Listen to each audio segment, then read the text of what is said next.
We were the first organized fire department in Montgomery County.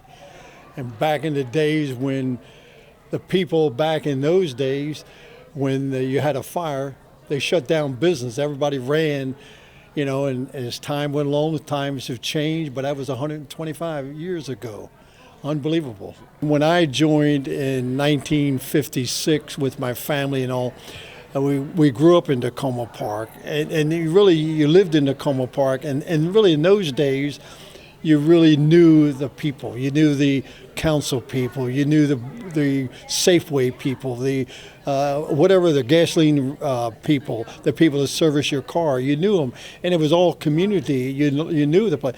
But the times have changed where they can be members of our fire department living anywhere as long as they meet their obligations at the fire station.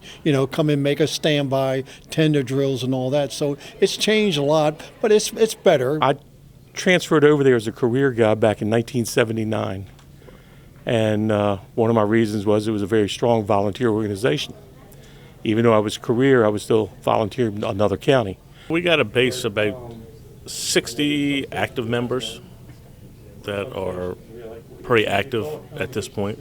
We have some that are firefighter rescuers, which they can ride both the ambulance and the fire truck. And then we have ones that are just EMS only who prefer just to ride the ambulance.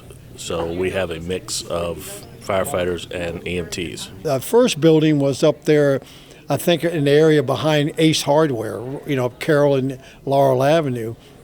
And then in 1927, they built that one up there at Carroll and East-West Highway, or Carroll and East-West Highway.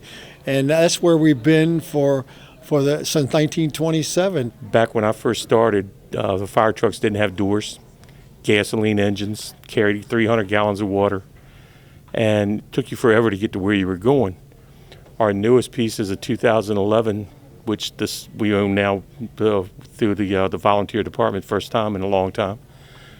But it has 750 gallons of water. It's automatic transmission, air conditioning, heating, and it does the job a whole lot more than what it did back in the old days.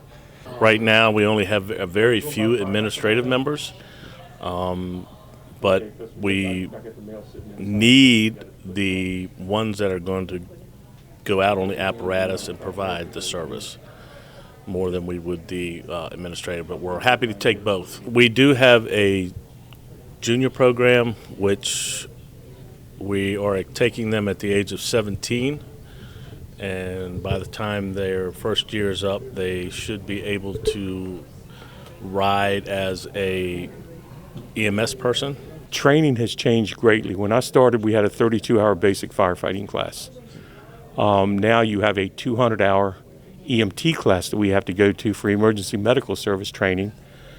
You have 164 hours, I believe it is, for firefighter 1 and 2, which they teach you the techniques of how to fight fire.